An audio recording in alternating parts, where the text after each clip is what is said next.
नमस्कार दोस्तों, आपके अपने YouTube चैनल पर आपका स्वागत है। अपना टॉपिक चल रहा था व्याकरण परिचय। व्याकरण परिचय में अपन ने थोड़ा बहुत कुछ पढ़ा भी था। अब अपन अपनी क्लास को आगे बढ़ाते हैं और आज अपना पढ़ते हैं व्याकरण परिचय। अपन ने पढ़ा था व्याकरण परिचय। व्याकरण परिचय में अपन ने जाना था कि व्याकरण शब्द में कौन सा लिंग होता है? नपुंसकलिंग।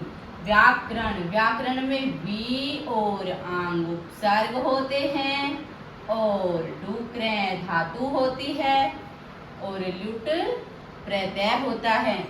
ये तो दोनों उपसर्ग होते हैं और ये धातु होती है और ये प्रत्यय होता है। और ये जो उपसर्ग होते हैं, इसका व और ई और इसका ये कट जाएगा, आ शेष रहता है और इसके ये दोनों कट जाएंगे, क्र शेष रहता है और इसके अन शेष रहता है।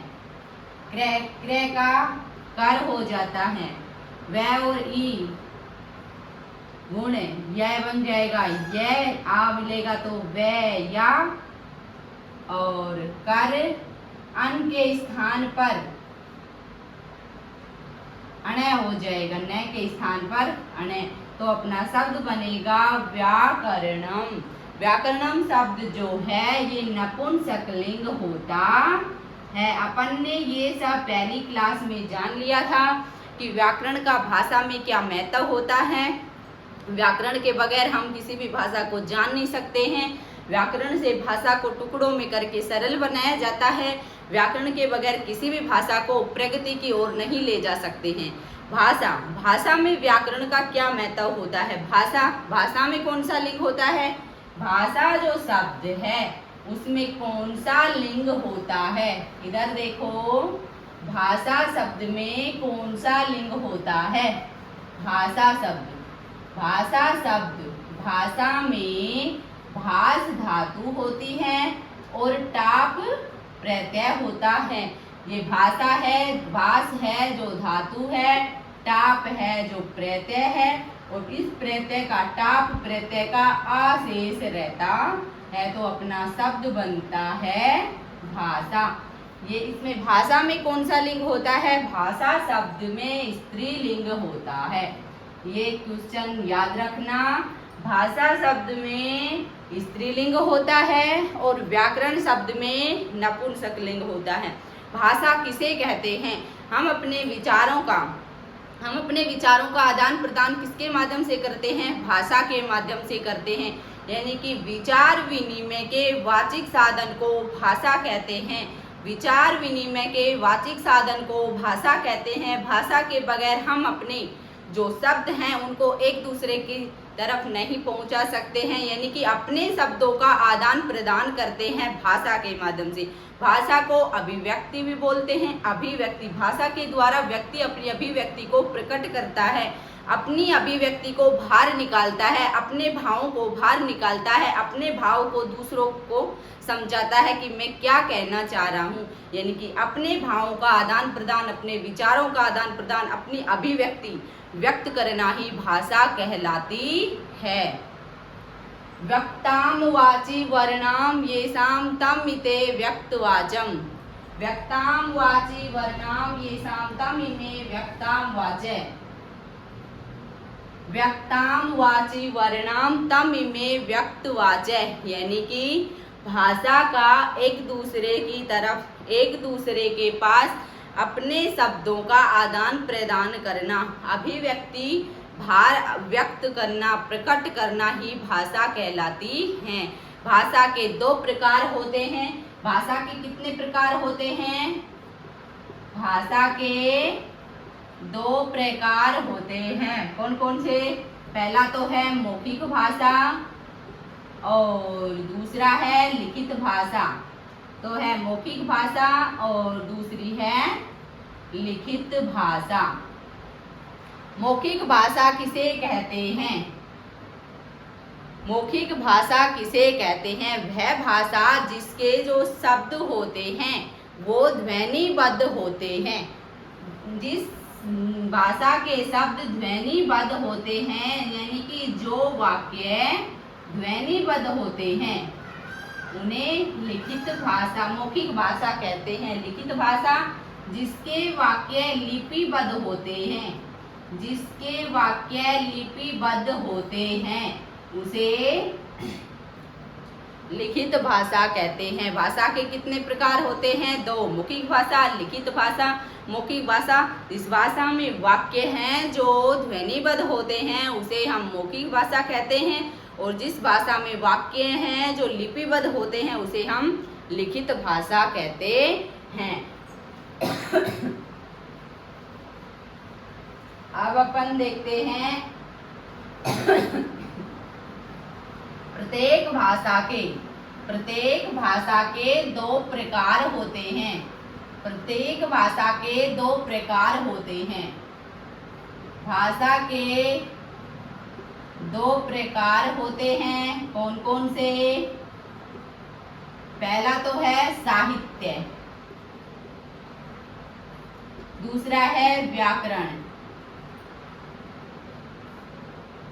अपन ये पाठ पढ़ रहे हैं। भाषा के दो प्रकार होते हैं, साहित्य और व्याकरण। साहित्य क्या होता है ये भी अपन पढ़ेंगे। साहित्य होता है हितेन युक्तम काव्यम साहित्यम। हितेन युक्तम काव्यम साहित्यम। हित से युक्त काव्य ही साहित्य कहलाता है। इस लोक में हित से युक्त वाक्य ही, हित से युक्त काव्य होता है, वह काव्य साहित्य कहलाता है। साहित्य भाषा का ही एक प्रकार है। दूसरा प्रकार अपना आता है व्याकरण। दूसरा प्रकार जो अपन पढ़ रही है, जो साहित्य है ना, ये भी अपन पढ़ेंगे, लेकिन अभी नहीं, बाद में पढ़ेंगे। साहित्य होता क्या है, क्या होता है इसमें, इसको कैसे पढ़ते हैं, कैसे क्वेश्चन आते हैं, ये अपन पढ़ेंगे। तो साहित्य जो होता है हितेन युक्तम काव्य साहित्यम। हित से युक्त काव्य रचना होती है उसे साहित्य कहते हैं। अपना टॉपिक आता है व्याकरण। व्याकरण, व्याकरण किसे कहते हैं? व्याकरण की परिभाषाएं दी हैं और ये परिभाषाएं याद रखना बहुत जरूरी है। पेपर में ये परिभाषाएं पूछी जाती हैं, फिर आप ये कहोगे कि मैम ने हमें ये बताया ही नहीं। अगर आप ध्यान दोगे तो इन दो परिभाषाओं में आपको एक क्वेश्चन पेपर में पक्का मिलेगा, और ये परिभाषाएं अक्सर लोगों के याद नहीं रहती है और वो वहीं पर मार खाते हैं, अपना क्वेश्चन गलत करते हैं। तो देखिए, व्याकरण की पहली परिभाषा दी थी पाणिनि ने। पाणिनि के अनुसार, पाणिनि के अनुसार व्याकरण की परिभाषा क्या है? देखो, व्याक्रियन्ते व्याक्रियन्ते व्युत्पादन्ते। व्याक्रियन्ते व्युत्पादन्ते। व्याक्रियन्ते व्युत्पादन्ते शब्दः अनेन इति व्याकरणम्। अनेन इति व्याकरणम्। व्याक्रियन्ते व्युत्पादन्ते शब्द अनेन इति व्याकरणम्, यानी कि व्याकरण शब्द में वी और आंग उपसर्ग होता है, और डूकरे धातु और लुट प्रत्यय होता है। और व्याकरण में अपने शब्द, वर्ण, पद, शब्द और वाक्य, इन तीनों से मिलके व्याकरण बनती है। व्याक्रियन्ते व्युत्पादन्ते शब्दाः अनेन इति व्याकरणम्। व्याक्रियन्ते व्युत्पादन्ते शब्दा अनेन इति व्याकरणम्। व्याकरण की परिभाषा ये पाणिनि के अनुसार व्याकरण की परिभाषा है। और दूसरे अपने ऋषि जो थे वो थे पतंजलि। पतंजलि ने इसकी परिभाषा दी है व्याकरण की। दोनों परिभाषाएं इंपॉर्टेंट है। दूसरी परिभाषा है पतंजलि के अनुसार।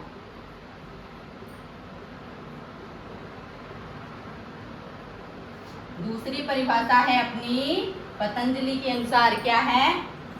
शब्दानुशासनम व्याकरणम। शब्दानुशासनम व्याकरणम। शब्दों के अनुशासन को ही व्याकरण कहते हैं। यानी कि व्याकरण जो शब्द होते हैं, शब्दों को स्टेप बाय स्टेप लिखना, शब्दों को और शब्द बनाकर लिखना, यानी कि छोटा बड़ा अक्षर का साइज, यानी कि अनुशासन में लिखना ही व्याकरण है। ये परिभाषा किसने बताई है? ये परिभाषा बताई है पतंजलि ने। पतंजलि ने ये परिभाषा बताई है कि शब्दानुशासनम व्याकरणम। व्याकरण की परिभाषाएं हो गई। अब अपन पढ़ते हैं व्याकरण के प्रकार। व्याकरण के प्रकार,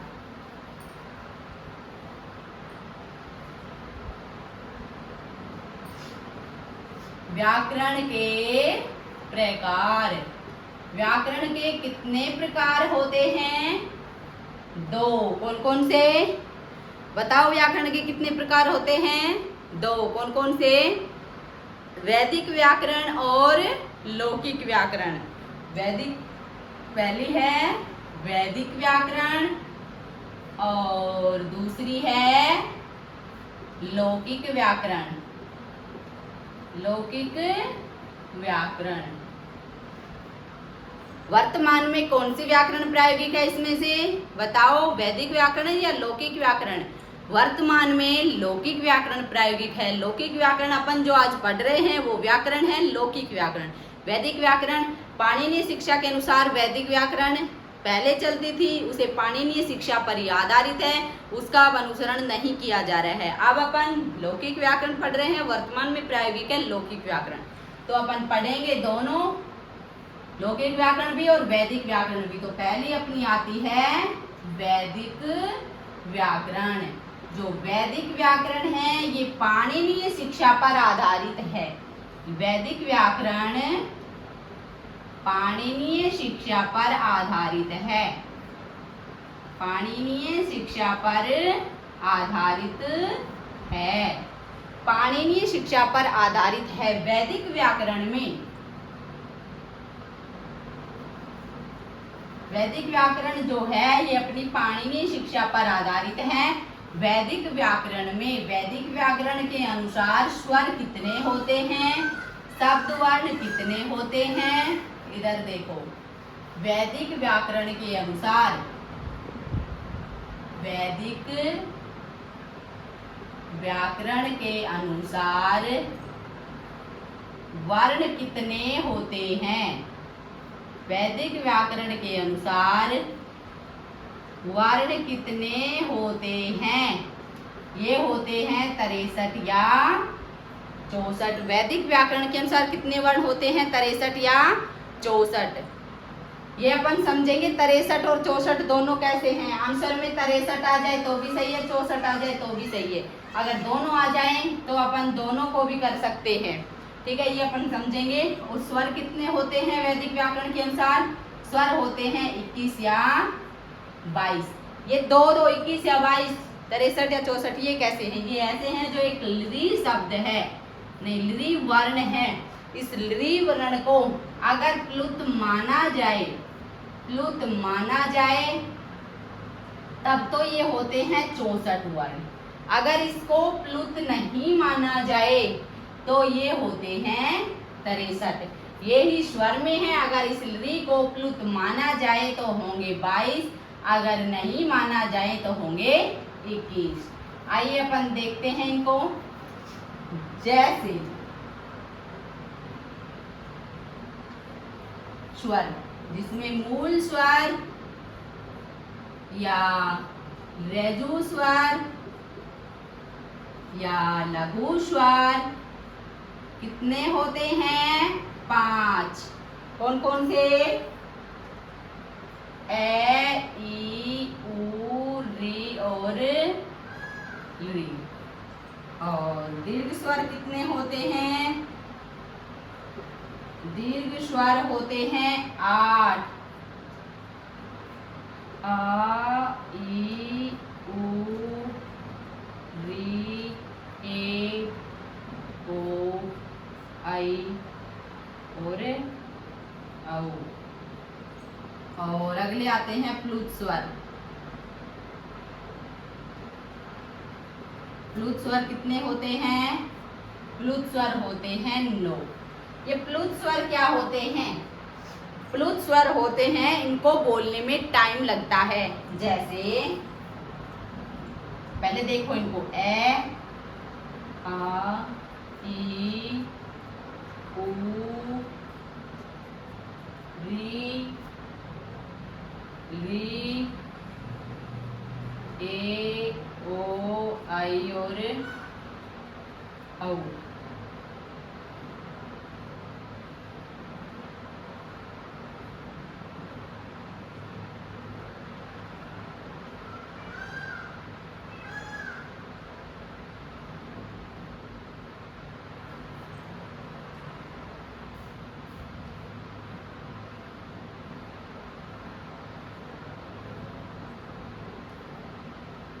प्लुत स्वर कितने होते हैं? 9। ए आ ई उ री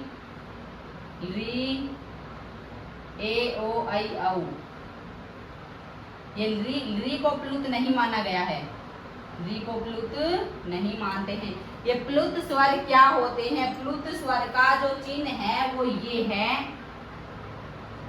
ये मात्रा होती है प्लुत की।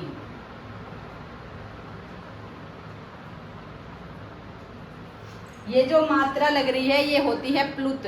प्लुत बोलते हैं इस मात्रा। प्लुत स्वर क्या होते हैं? जैसे इनको जोर लगाकर बोलते हैं, इनको बोलते हैं ए ई उ री। नहीं, ये जो री होते हैं इनको बोलेंगे ए आ ई उ, ऐसे जोर लगाकर बोलते हैं, यानी कि मात्रा पर जोर देते हैं, तो इनको प्लुत स्वर बोलते हैं। अगला आता है अपना प्लुत स्वर के बाद आते हैं अयोगवाह वर्ण। व्यंजन कितने होते हैं? व्यंजन होते हैं 33। व्यंजन कितने हो गए? 33। अब है अपने अयोगवाह वर्ण। अयोगवाह वर्ण कितने हो गए पाणिनि शिक्षा के अनुसार? अयोगवाह वर्ण होते हैं 4। कौन कौन से? अनुस्वार और विसर्ग और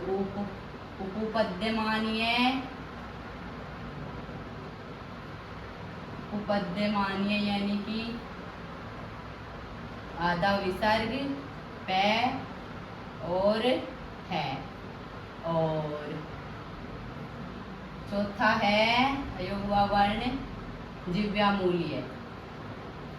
जिव्यामूलीय कौन कौन से हैं? आधा विसर्ग कै और आधा विसर्ग है। अयोगवाह वर्ण कितने होते हैं? 4। अनुस्वार, विसर्ग, उपपद्यमानीय, पैफ है, जिव्यामूलीय, आधा विसर्ग कै और है। अगले आते हैं यम वर्ण। ये यम वर्ण कौन से होते हैं? कितने होते हैं? 4। कौन कौन से? कै खे,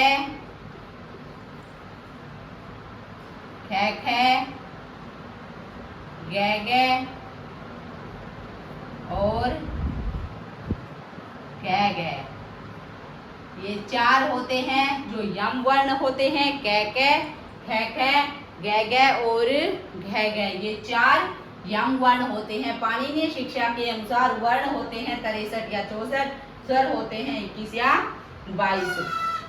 अगर री को प्लुत माना जाए तो 64 वर्ण होंगे और नहीं माना जाए तो 63 वर्ण होंगे, जिसमें मूल स्वर और लघु स्वर 5 होते हैं, दीर्घ स्वर 8 होते हैं, प्लुत स्वर 9 होते हैं, व्यंजन वर्ण 33 होते हैं, अयोगवाह वर्ण 4 होते हैं और यम वर्ण भी 4 होते हैं। एक होता है द्विस्पर्शी वर्ण, एक होता है द्विस्पर्शी वर्ण, जो है द्विस्पर्शी वर्ण। ये वाला है, ये द्विस्पर्शी वर्ण है। इसका उच्चारण दंत और मूर्धा से होता है। एक है ये द्विस्पर्शी वर्ण, कितना होता है? 1। अगर समझ में द्विस्पर्शी वर्ण कितना होता है? 1। इसका उच्चारण दंत और मूर्धा से होता है। इसका उच्चारण दंत और मूर्धा से होता है। अगर आइए अपन काउंटिंग करते हैं। 5 लघु स्वर, 9 दीर्घ स्वर, 5 लघु स्वर, 9 प्लुत स्वर और 8 दीर्घ स्वर, 4 यम वर्ण और 4 अपने होते हैं वो अयोगवाह वर्ण और 1 होता है द्विस्पर्शी वर्ण।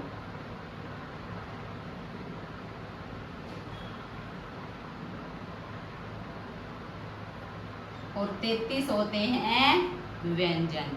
कितने हो गए, काउंट करो इनको।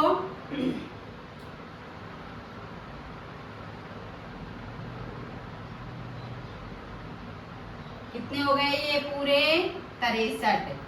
अगर इनको वो री वर्ण है उसको अगर हम प्लुत मानते हैं तो 64, यानी कि पाणिनि शिक्षा के अनुसार वर्ण कितने होते हैं 63 या 64। आ गया समझ में। स्वर कितने होते हैं पाणिनि शिक्षा के अनुसार 21 या 22। अगर अपन से पेपर में पूछा जाए कि पाणिनि शिक्षा के अनुसार स्वर कितने होते हैं तो अपना उत्तर होगा 21 या 22। अगर पूछे संस्कृत वर्णमाला में स्वर कितने होते हैं 9 या 13, 9 को प्रायोरिटी फर्स्ट प्रायोरिटी देंगे।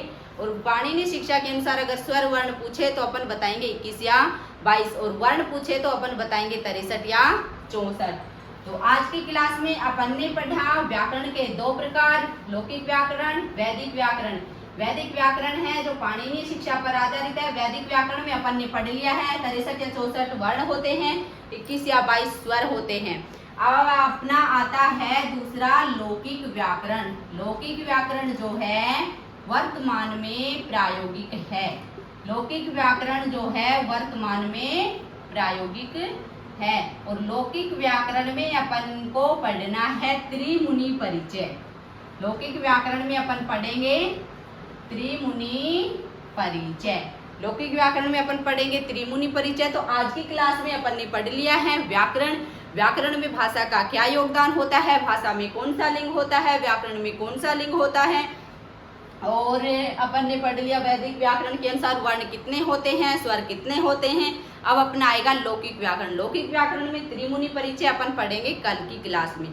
तो अपन ने व्याकरण परिचय की क्लास स्टार्ट कर रखी है। अपनी 2 क्लास हो चुकी है व्याकरण परिचय की और अब 1 क्लास और बची है जिसमें पार्ट होगा अपना लौकिक व्याकरण। लौकिक व्याकरण में अपन त्रिमुनि परिचय कल की क्लास में पढ़ेंगे। सभी को समझ में आ रहा है? हाँ, तो आप ज़्यादा से ज़्यादा इस वीडियो को शेयर करें, बार बार वीडियो को देखें, आपको समझ भी आएगा। और आप देखना, आप अगर पढ़ोगे मेरी क्लास को लोगे तो आपको समझ भी आएगा और आपकी हर समस्या का समाधान होगा। और आप ये जो अपन ने आज पढ़े हैं वर्ण, द्विस्पर्शी वर्ण, यम वर्ण, अयोगवाह वर्ण, इनको क्रम वाइज याद रखो। याद करोगे क्रम वाइज तो अपन याद करेंगे तो अपने क्रम से याद होगा। अगर क्रम से याद करेंगे तो कभी भूलेंगे नहीं। तो आप इसको अच्छे से समझिए, पढ़िए और याद कीजिए। Thank you. आज की क्लास में इतना ही काफ़ी है। कल अपन पढ़ेंगे लौकिक व्याकरण। Thank you.